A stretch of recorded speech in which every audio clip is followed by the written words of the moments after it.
Sumar stundir eru stærri en aðrar og það má tvímælalaust segja að hernámið sé eins og stærsta í sögu þjóðarinnar. Og það var stanslaust niður í flugvélarnar sem komu. Þetta var alveg nýtt fyrir okkur, alveg. Það var eitthvað mikið að ske, að því maður fekk ekki að fara út. Og við skildum ekki til því, sko. Og ég man að það sem fanga okkur einna vest, það voru einkennisbúningarnir. Okkur þótti það stórkostlegt að sjá menn í einkennisbúningum.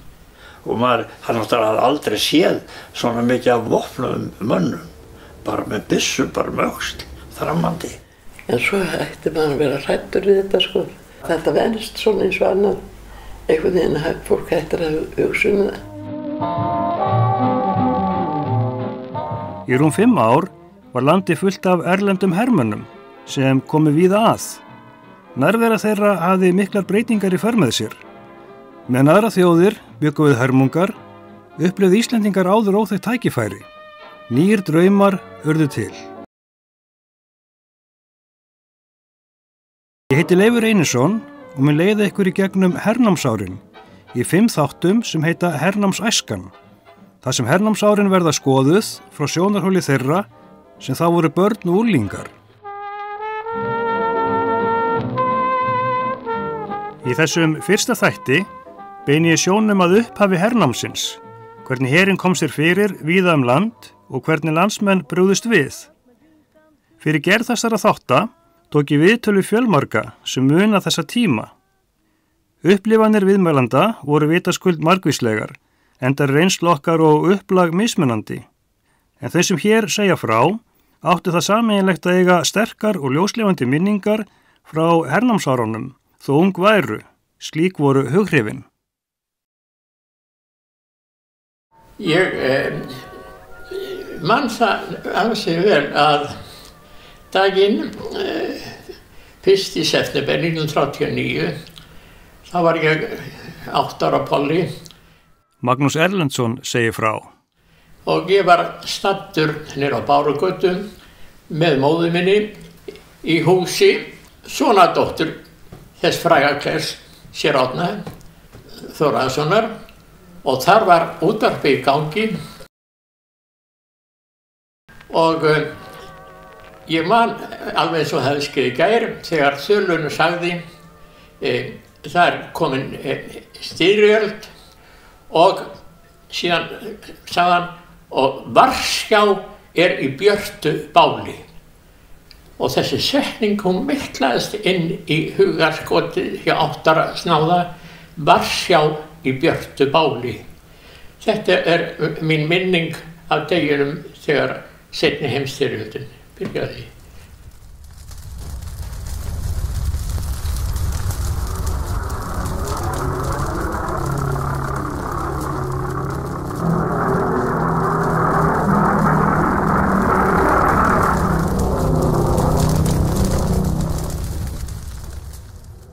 Ég man alveg eftir því eins og það skeið í gær. Ég man alltaf eftir því að pabbi kom labbandi inn og sagði að það hefði verið að tilkynna að það væri skollið á stríð.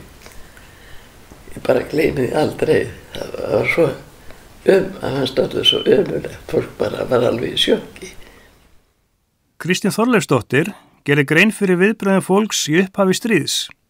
Mörgum voru hörmungar fyrri heimsstyrjaldar í fersku minni, enda rétt liðlega 20 ár liðin frá lokum hennar.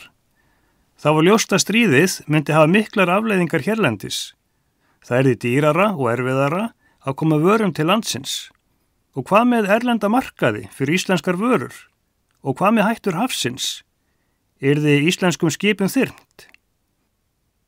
Það var reyndar tíðindalaust á vígstöðunum vetur 1939 til 1940. Helstu atburðir gerðist á höfunum, þar sem styrjaldarþjóðirnar reyndu að teppa siglingar andstæðingsins. Skipin var sökkt, en 9. apríl 1940 urðu mikil tíðindi sem höfðu áhrif á hugi manna hérlendis. Klukkan 8 í morgun tilkynnti þýska herstjórnin að þýskt herlið hefði ráðist Noreg og Danmörku.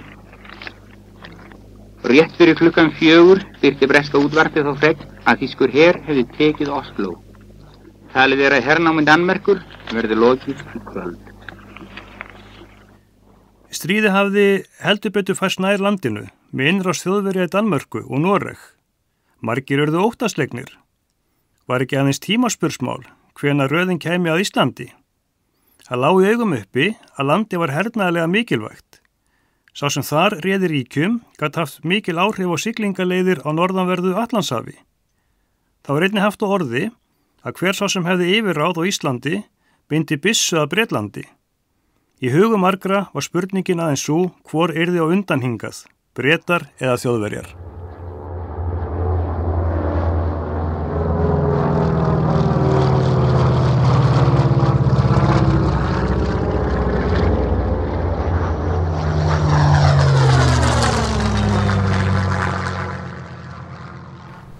Byrjaði á því að það komu flugvélar og heyrðu gríin sko í flugvélarnum. Og svo hérna, af því að við byggum mjög hátt hérna á Fjölnisveginum, þetta var 4 hæða hús, við fórum upp á háaloft, það gott við séð yfir allan bæinn, svo við upp á háaloft og þá sáum við allan flotan sem var að koma inn og það var sko ekki smá floti og það var stanslaus niður í flugvélarnar sem komu. Þetta var alveg nýtt fyrir okkur, alveg. Og enginn hefði hugmynd hvaða fólk þetta væri. Sko pabbi sagði ég ætla að hlaupa niður í bæ og gá hvað að skeð. Svo hann fór niður og bannaði okkur að gera nokkuð skapaða hlut nema átti að fara upp á háaloft og fylgjast með það. Svo leið að beið, kemur pabbi, brosmildur og kátur og hann segi eina sem hann sagði þegar hann kom: Guði sé lof, þetta eru Bretar. Guði sé lof.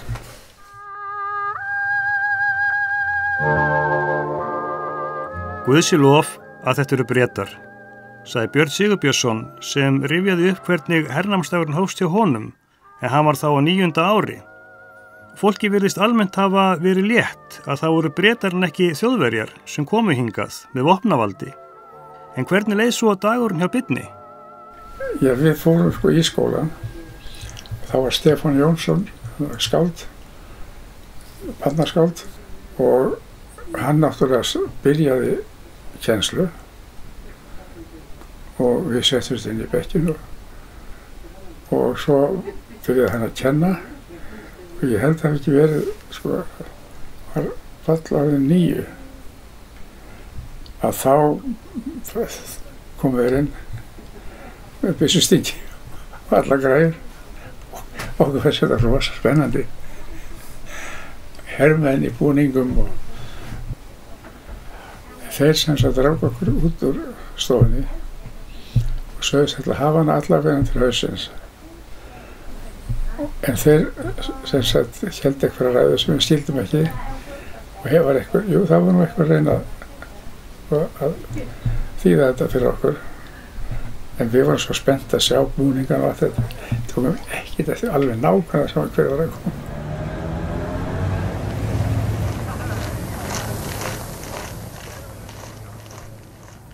Björn var í Austurbæjarskóla en það var heldur brátt skólavistina. Enda þurfti hernámslið og húsnæði að halda. En hvað gerur strákar þá? Við fórum að forbyggast þetta. Fórum beinir og höfn. Svo vorum ekki lengi sko, í skólanum, það var hægt. Og taka stofuna. Þeir voru að smá komast inn í bæinn og við gengum alltaf sko marseraðu. Þetta voru bara Bretar. Og þetta voru náttúrulega bara svona strákar eins og við. Aðeins eldri og í svona snjáðum einkennisbúningum en samt svolítið flott. Við vorum öfundað á að vera sko, svona flott klæddir og með alls konar borða og þetta. Björn var ekkert ósáttur við að skólahaldið hefði fengið bráðan endi og hann var síður eins og ósáttur við hinn erlenda her. Nú fyrst var lífið verulega spennandi. Þannig virðist það verið marga stráka. Heyrum nú aftur frásögn Magnúsar Erlendssonar en hann var 9 ára þennan dag.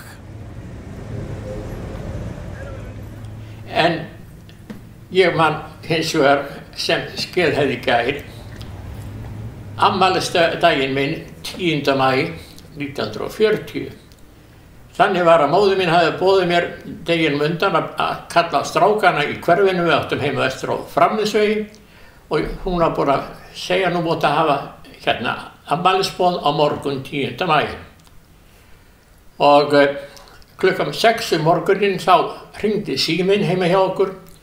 Það var kunningi föður míns og sagði við hann að hann hefði séð út gluggann hjá sér að það verið komin 3 bresk herskip út á Ytrahöfnina. Og þar með vakti pabbi mig og móður mína. Og afmælisdagurinn hann náttúrulega, það sást ekki hvorki afmælisbarnið né þeim sem hafði verið boðið, þeir sást ekki í afmælinu, einfaldlega vegna þess að það fór fyrir bíl. Við vorum allir strákanir niður á bryggju og horfa á bresku hermennina gangi í land. Ég man bara það að við vorum afskaplega spenntir og fannst eiginlega að Ísland, þarna var þessi róligi bær allt í raun iðandi erlendum hermennum, og ég man að það sem fanga okkur einna mest, það voru einkennisbúningarnir. Okkur þótti það stórkostlegt að sjá menn í einkennisbúningum.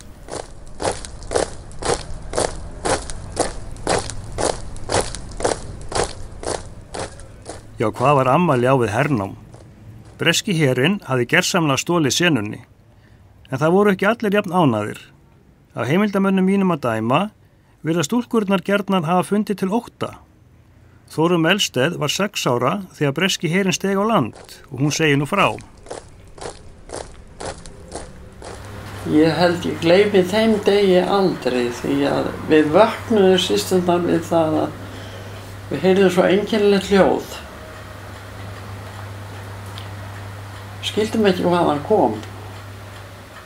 Við áttum heim á annarri hæð í Kirkjutaki 6 og það sem sagt, dómkirkjan var þarna fyrir framan okkur eiginlega. Og við fórum út í glugga, eldhúsglugga, hann snýrið þarna út. Og þá sjáum við einhvern flokk af mönnum koma þammandi fram hjá Hótel Borg og raða sér upp bak við kirkjuna. Og þetta voru hermenn, við náttúrulega sáum að það var hermenn búningum og augun voru nú heldur betur á styrkum. Þarna lágum við á maganum og fylgdust með, svo kom einhver herforingi og stillti sér upp fyrir framan þá og gaf fyrirskipanir. Þetta er ógleymanleg stund og ég man hvað ég var fegin, 6 ára gömul, að það voru Bretar en ekki Þjóðverjar. Og ég man ekki eftir ég færi niður í bæ á þessum tíma neitt, því maður var ósjálfrátt svona ragur eða hræddur. Ég man að ég var alltaf svolítið hrædd inn í mér. Öll stríðsárin. Þórunn var vitaskuld mjög ung, en hún talar örugglega máli margra. Heyrum aftur í Kristínu Þorleifsdóttur, en hún var 15 ára. Kristín ólst upp í Hafnarfirði en var í vist í Reykjavík, þar sem hún átti að passa 2 drengi þetta sumar. Hún hefur áður sagt frá viðbrögðum fólks þegar stríðið braust út, en nú segir hún frá hernámsdeginum og viðbrögðum við honum. Ég var send með strákarum út að labba og þá var verið að hlaða götuvirki upp á móti Grund og fólki var á að grátandi í garðinu og svo rætt. Og ég man eftir að ég var alveg dauðhrædd við þetta. Þetta var fullt af hermennum alls staðar að hlaða svona pokavirki á gattamótum. Og þá sagði hún við mig að kvöldi þegar rétt fyrir kvöldmandi hvort við langaði kannski til þess að skreppa heim. Ég vildi það og fór labbaði niður í strætóni í Lækjargötu og þá voru hermenn með byssustíki bæði við eftir hurðina og fram í og voru alla leiðina í og þá sá maður allstar leiðina var verið að hlaða virki og mann var svo skrítið að sjá þessar stóru byssur og byssustíkina upp úr það var alveg, maður var alveg dauðhræddur við þetta.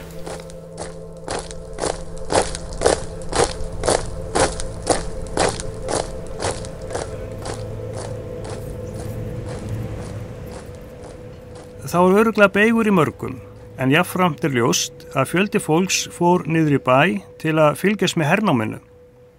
Lýsingar af því má meðal annars sjá í dagblöðunum sem kom út í kjölfar hernámsins og þar var kvartað yfir því að strákar og úrlingar hefðu elt herliðið á röndum. Æskan gekk raunar að mestu sjálf ala á þessum árum. Hún var send út að leika sér snemma morguns og var að mestu leyti úti yfir daginn, að undanskildum þeim tíma sem hún var í skólanum. Svo var einnig marga þennan dag, en svo voru aðrir sem fengu ekki að fara út, en það gilti vitaskuld einkum þá yngstu. Ingibjörg Árlýsadóttir segir frá, en hún var á 7. aldursári. Þá átti ég heima á Frakkastíg 12, á 3. hæð, og við máttum ekki fara út þennan dag, ég man eftir því. Frændi minn og frænka áttu heima í íbúðinu við hliðina og við máttum fara út í glugga. Við skildum ekkert hvað var að ske.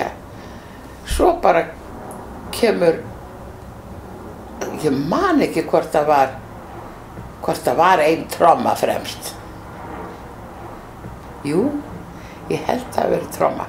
Og svo kom bara straumurinn af englendingur og lagt Frakkastíginn og þeir voru allir með svona byssur og byssustingi og ég mani, ég kallaði til mömmu og sagði að það er fullt af mönnum að fara í mat.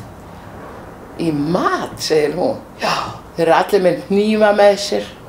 Það voru byssustingirnir. Og það var náttúrulega ekkert sagt, sko. Já, þeir eru að gera það. Hvert eru þeir að fara? Þeir eru að fara upp á Holt. Það var kallað Holti, Skólavörðuholti, sko, upp á Holt. Já. Og þessi dagur, hann var mér í minni þannig að mér fannst, sko, mamma og systurina sem bjó við hliðina, mér fannst það tala svo lágt. Maður heyrði ekki, maður heyrði ekkert, sko, ekkert. Og það var þessi minning, svo fyrsta sem ég man eftir. Og maður fekk ekkert að vita. Það var eitthvað mikið að ske, að því maður fekk ekki að fara út. Við vorum að vera komin út, sko, þú veist, bara snemma á morgnana. Og allt í einu þá mátti maður ekki fara út.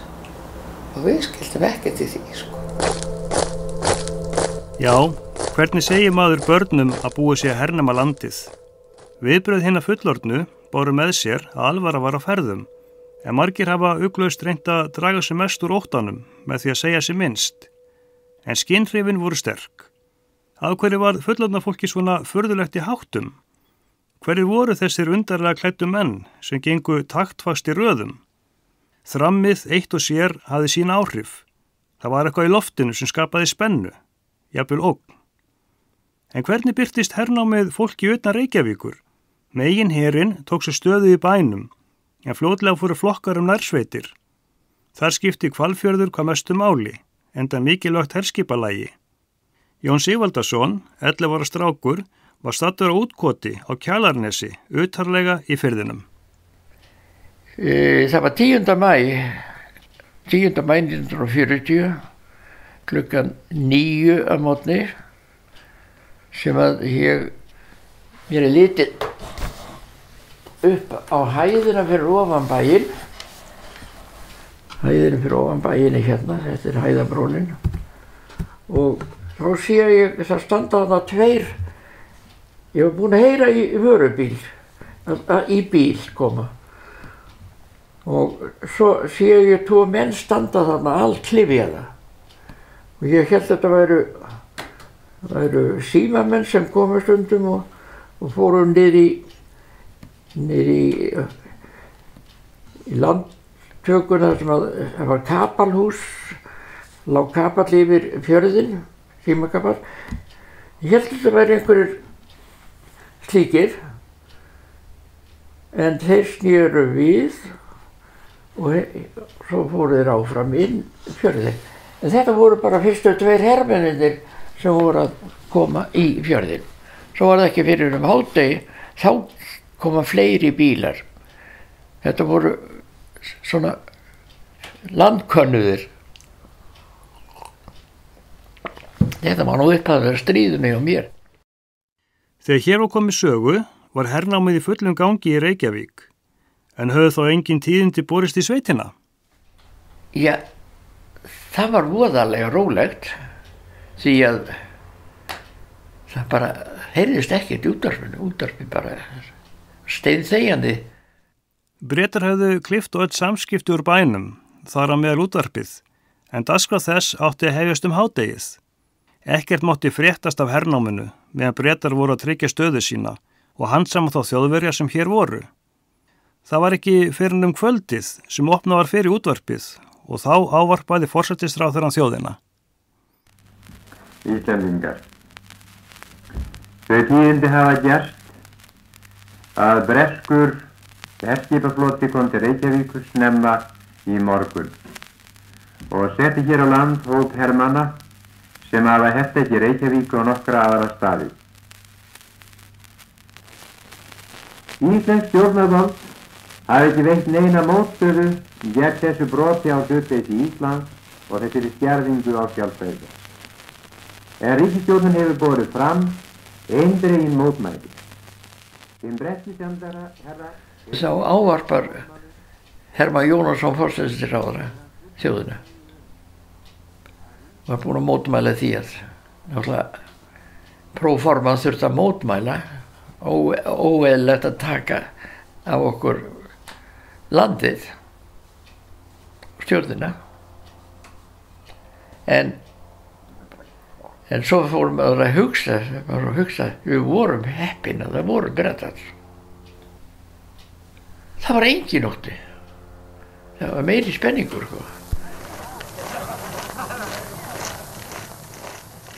Það var meira spenningur. Dæmigir viðbrögð hjá 11 ára strák. Þeim þótti spennandi að sjá einkennisklædda menn með vopn, en eflaust hefur almennur feginleiki fullorðna fólksins yfir því að þeir voru breskir en ekki þýskir haft sitt að segja. Þeir viðhorf fóru ekki fram hjá unga fólkinu, en stjórnvöld mótmæltu hernáminu og sýndu þar með þjóðarstolt í orði, enda vartu annað að ræða. Ísland var á þessum tíma fullvalda ríki í konungssambandi við Dani. Þjóðerniskenndin var sterk og Íslendingar sáu fram á að lýsa yfir lýðveldi innan fárra ára. Ekki undrað andstaða hafi verið við hernámið, en svo yfirlýsing Breta að þeir myndu hverfa héðan að stríði loknu gaf vonir. Það kom einnig fram í ræðu forsætisráðherra að hertakan væri framkvæmda mjög vinveittri þjóð og fyrir svona væri komið færi best á því að taka hennu bresku hermönnum sem gestum og sína þeim fulla kurteisi. Með þeim orðum lagði hann áherslu á góða sambúð.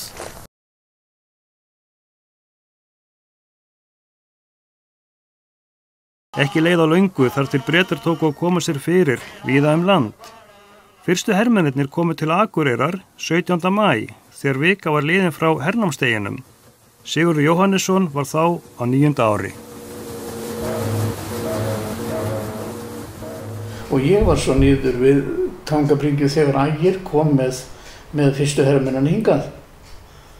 Og jú, þetta var voðalega spennandi, maður fylgdist með þessu alveg og hjólaði svo á eftir þeim þegar þeir fóru inn eftir til Arthur Skuggs sem að þá var konsúll, töluðu við hann og síðan var farið til að ná við þessa þjóðara sem voru hér í bænum. Þetta var, jú, það var voðalega gaman að skoða þetta allt saman. Já, við vissum það, við vissum það fyrir að varðskip var að koma með hermenn að sunnan. Það var beðið eftir henni yfir enda. Mikið tókfrúfólki sem var mættur þar niður frá þegar skipið kom. Æskan tók á móti hermennunum sem væru þeir kærkomnir gestir. Þeir voru reyndar ekki margir sem komu norður þennan dag, en ekki leið á löngu þar til þeim fjölgaði til muna. Árni Valur Viggósson kann einnig að segja frá viðbröðum fólks af hernámi Akureyrar, en hann var þar staddur sem gestur. Amma og afi bjuggu hérna og ég var hérna þegar þeir komu hingað fyrst. Þá marsuðu þeir hérna götunar, fyrst þegar þeir komu, þá marsuðu þeir hérna götunar. Fyrstist alltaf bara niður að Bryggju, já, niður eftir og kringum hermennina og þetta var eitthvað sem var bara skemmtilegt fyrir krakkana. En það leist nú ekki öllum fullorðnum á þetta samt, en þetta gekk allt friðsamlega og svona. Árni Valur var 9 ára þegar herinn kom og eins og öðrum strákum fannst honum mikið til hans koma. Fullorðna fólkið var hins vegar á varðbergi og kærði sig minna gestakomuna. Árni var annars frá Raufarhöfn en þangað komu í upphafi 3 Bretar en svo var jafna með minni byggðarlög. Þar var nála fólks meiri og öll samskipti persónulegri. Byrjaði með því það voru 3 sjóliðar í húsi sem heitir Árblík og þeir fengu leikt þar en svo komu fleiri, ég veit ekki hvað voru margir sem að það voru upp á Ás, Ás ofan með Raufarhöfn og þar voru byggðir nokkri braggar og þar þeir hafa sjálfst verið 10, 15, 20, ég veit ekki hvað og það voru þeir sem keyptu heggina mér. Allt saman yndislegi kallar sko. Þetta var bara eins og þessi 3, þetta voru bara eins og þorpsbúar sko, þeir gengu honum og þeir bögðu daginn og þetta var ágætis menn. Man eftir því að það var frekar sko að þessu fullorðið fólk sem það var ánægt yfir þessu að það skildi ekki vera Þjóðverjar sem kæmu fyrst. Þessu var bara tekið bara eins og einhverju sem þurfti bara að ske. Það var ekki amast við þessu eða neitt. Ekki talað illa það og enginn hefði horn í síðu þeirra. Aðstæður landsmanna höfðu gerbreyst með hernáminu. Bæjarbúar víða land voru allt í einu komnir í sambýli við hermenn, auk þess sem fólk varða á vegi þeirra þar sem þeir fóru sveitir. Stríðinu fylgdi mikið umrót. Fjölmargir kornungir menn voru hér staddir fjarri heimahögum og margir óttuðust æskuna í bæjónum þar sem ógnir stríðsins voru helst til staðar.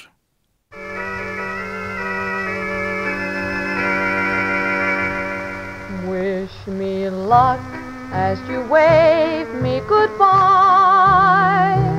Cheerio, here I go on my way.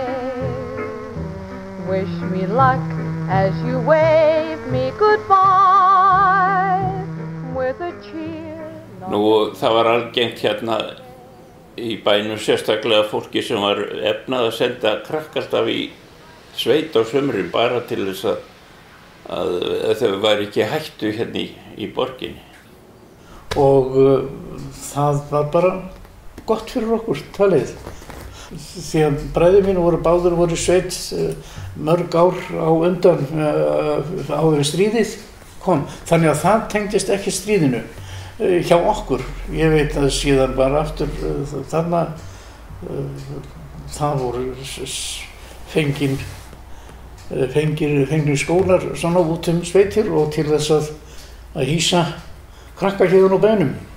Þegar var búist við sprengjuárásum og svona, þá var krakkasendir. En það var ekki, við fórum í sveit bara af því að það var gott fyrir okkur að komast úr bænum yfir sumarið og samt losa okkur úr skollunum, svona. Við hefum verið sendar út úr bænum, þetta voru í maí og þá voru allar mæðubeðnar að fara úr bænum með börn. Því menn vissur ekki hvað myndi og til þess að ég man að við fórum vestur á Kjörsi og Mýrum voru það sumarið. Það fóru flestar konur með börnin sem mögulega gátu. Það var farið fram á það við alla. Though I'm going on my way, don't feel so sad at heart. Keep this lovely moment as a memory apart. And before I go, please whisper soft and low, just once for me to hear. Það var lenska á mörgum þéttbýlistöðum að senda börn í sveit á sumrin. Það þótti mikilvægt að koma þeim á götunni þegar skóla sleppti. Þá var talið hollt fyrir börn að kynna sveitinni, að vera innan dýrin í óspilltri náttúru. Og það lærðu börnin gjarnan til verka. Ekki höfðu allir tök á að koma börnum sínum í sveit, en með hernáminu var markviss leitast við að koma þeim úr bænum. Hver gat vita nema til loftárásar kæmi, jafnvel innrásar. Þá vildu margir forða börnunum frá nábýlinu við herinn, sem hafi komið sér fyrir í mörgum og helstu þéttbýlistöðum landsins. Yfirvöld og félagasamtök tóku höndum saman við að skipuleggja ferðir og útvega húsnæði, því það lá fyrir að sveitabæjarnir dygðu ekki til. Voru stærri íverustaðir, svo sem sveitaskólar, notaðir til að hýsa börn. Sum þeirra voru mjög ung og þurftu jafnvel að fara einsins liðs. Magnús Tæl segir frá. Þeir koma hingað, Bretarnir, 1940, þá ég 5 ára og þá ég byrjaðar að fara í sveit eða barnaheimili. Og ég fór þetta 2 sumur og ég fór á Staðarfell bara að sumri, þannig að maður kom ekki fyrir skóli og var að byrja eftir. Og hvernig var að vera sendur einn með rútu, langan veg upp í sveit, aðeins 5 ára gamall? Ég man ekki eftir neinum að ég var hræddur. Ég var yngstur í hópnum þegar ég fór þarna. Og ég man þennan tíma mjög vel og sérstaklega þegar ég var sendur í sveitina. Ég grenjaði onni í kottan kvöldin og svo bara þegar ég var búinn að fara tvisvar, þá vildi ég ekki fara aftur og þá pikkaði mamma þetta upp af vinkonunnar sem austan að héraði að systir hennar bjó á Efrimunum í Austur-Rósíslu og þau fengu vist fyrir mér að borga með mér. En þetta var svo yndislega gaman þetta sumar að mér langaði að fara aftur. Þá var ég að verða 7 ára. Ég var þar í 7 sumur.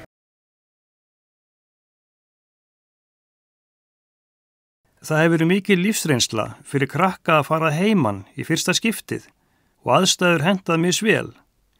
Það hefur til dæmis verið tvennt ólíkt að dvelja á fjölmennu barnaheimili eða á fámennum sveitabæ. Margir hafa örugglega upplifað óöryggi, jafnvel ótta í upphafi, en síðan aðlagast með tímanum. Saga má segja hernámið. Grípum aftur niður í frásögn Kristínar Þorleifsdóttur þar sem hún sagði frá hernámsdeginum.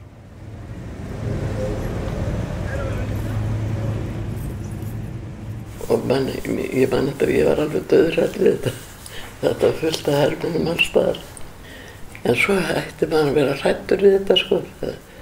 Þetta venst svona eins og annan. Einhvern veginn fólk hættir að hugsa það. En yfirleitt voru þeir afskipta litlar af fólki þarna fyrst, sko. Bretandi sem komu. Herinn var í óða önn að koma sér fyrir, meðan börnin voru í sveit hernámssumarið 1940. Þúsundir breskra hermanna höfðu komið til landsins. Fyrst í stað gistu þeir í tjöldum, en brátt tóku braggarnir að skjóta upp kollinum. Við höfum áður heyrt í Jóni Sigvaldasyni, sem bjó austan við Tíðaskarð við Hvalfjörð. Hann gerir nú grein fyrir því, hvernig hernámið tók á sig mynd á þeim slóðum.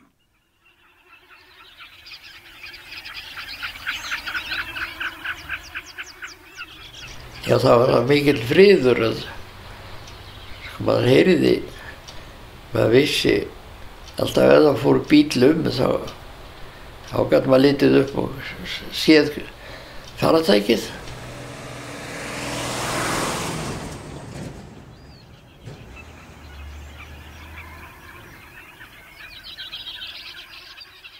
Það var ekkert að vera. Það voru bara kindur og fuglar en það rofnaði náttúrulega þegar að herinn kom því það var umferðin svo mikil og hávaðasöm Þeir voru með tölvöld mikið mótorhjólum.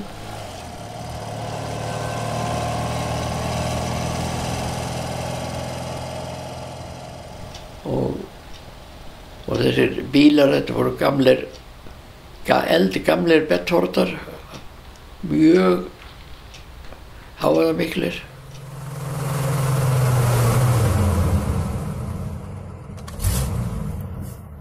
Og svo náttúrulega framkvæmdir eins og í Tíðaskarður og svona. Þetta voru framkvæmdir sem voru svolítið hávaðasamar.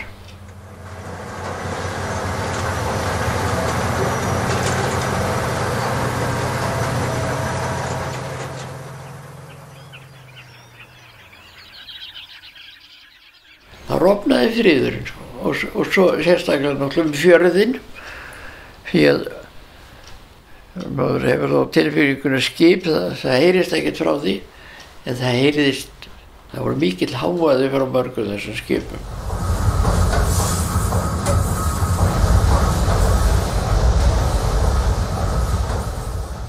Frá guðvélunum, það voru miklir skellir og djöfulskapur.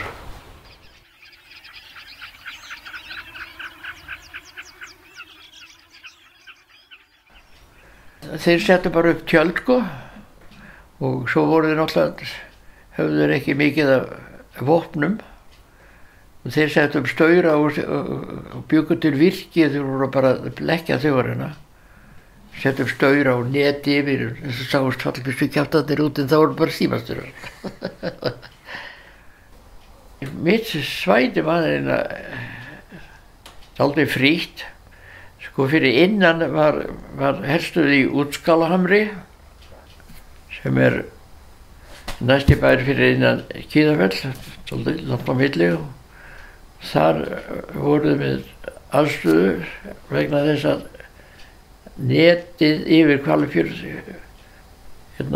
kafbátanettið, það kom í land þarna rétt fyrir neðan, sko.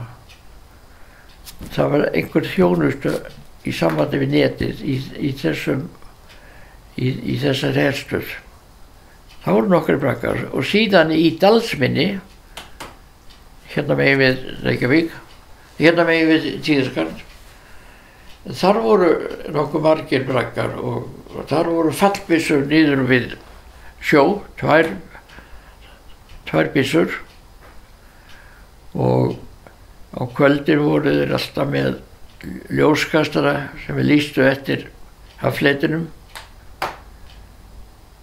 en ekki alltaf heldur, svona af og til. Þetta var allt í kringum okkur, en það var ekkert fyrir okkur. Við lifðum með þessu. Þetta var bara til okkur eðlilegt.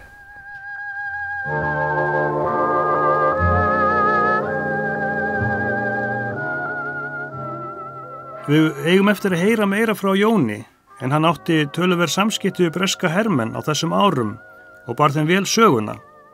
En hverfum aftur til Reykjavíkur og hlýðum á frásögn Björns Sigurbjörnssonar. Þegar við heyrðum í honum síðast, sagði hann frá því að herinn hafi tekið Austurbæjarskóla og því lauk skólaárinu óvenju snemma. Björn hafi verið í sveit yfir sumarið eins og mörg börn, en kom í bæinn haustið.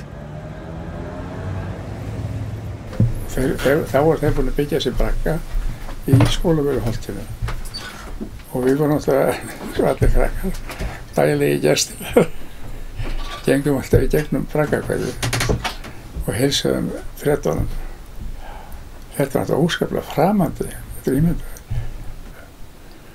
Við þekktum hvern einasta blett og það var sko okkar næsti, hann var á Skólavörðuholtinu. Því hann var sko á leiðinni í Austurbæjarskóla. Það var alltaf styst að fara fyrir okkur yfir mýrina, norðum flugvallarmýrina sem var, og yfir í Skerjafjörðinn. Þar var náttúrulega miklar herundirbúningur og það var að byggja brakka alveg hreint sko með hraði.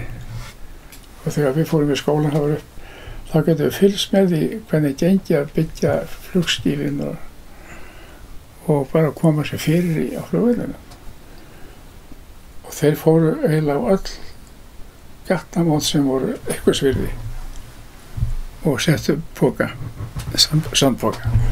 Alls það víkirningar og hermaðurinn, hann var bak við þessa sandpóka og var inn í honum með refilinn. Og það voru varmenn alls staðar og þeir voru þá sko að byggja þessa bragga og eitthvað vöruhús og þeir voru bara að hamast við að byggja. Já, og loftvarnabyssurnar, það voru bara úr krossið.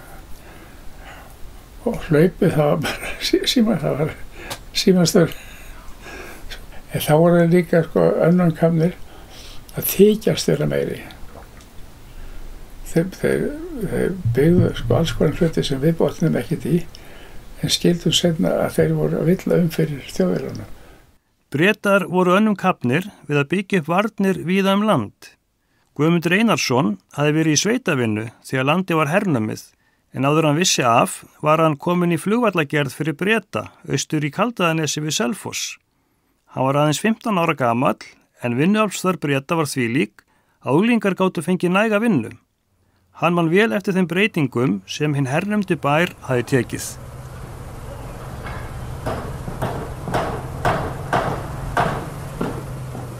Svo þegar ég kem úr sveitinni, þá var bara allt orðið breytt. Fyrir utan að það var komið svo mikið að bröggum og það var komið allstaðar voru líka varðskýli og maður, hann náttúrulega aldrei séð svona mikið af vopnum mönnum, bara með byssu, bara með öxl, þrammandi. Það var náttúrulega bílar, það var mest af munurinn að sjá all þessi hergögn og all þessi herbíla út allt, stóra bíla sem voru alltaf á ferðinni, sko. Af því það voru braggar út allt.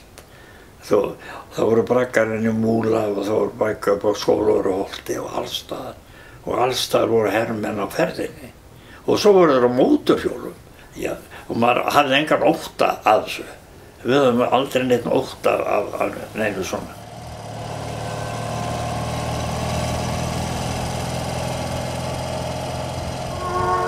Reykjavík og byggðarlög víða land báru skýr merki hernámsins. Það voru óvissu tímar. Hvað var framundan? Því var ekki auðsvarað. Það virðist hafa verið töluverður ótti að landi yrði vígvöllur. Varnir Breta þóttu ekki traustveikjandi og Þjóðverjar virtust til alls líklegir. Þýska stríðsvélin hafði sýnt mátt sinn víða lönd. Hernámið fór hins vegar mestu vel fram og ekki annað að sjá en það hafi vanist furðu vel þó undirliggjandi ótti vegna stríðsins hafi verið til staðar. Þá komið að lokum þessa fyrsta þáttar. Í næsta þætti verður nánar sagt frá viðbúnaði hersins og ýmsum stríðsógnum sem herjuðu á landsmenn og sem fyrr sagan einkum sögð frá sjónarhóli æskunnar. En það var uggur í fólki. Því að það voru allir sem spurði hvað tekur nú við? Verðum við inn á milli þegar Bretinn og Þjóðverjinn fara að berjast hérna eða kemur Þjóðverjinn bara ekki neitt úr því Bretinn kominn? Og svo kenning var nú eiginlega frekar ofan á heldur en hitt, sko. Það var mikið lótt það. Okkur fannst sjóriði bara vera á leiðinni til Bretlands og hvað gátu þau gert þá? Þeir eru ekki sýnt að þeir gætu eiginlega mikið, sko.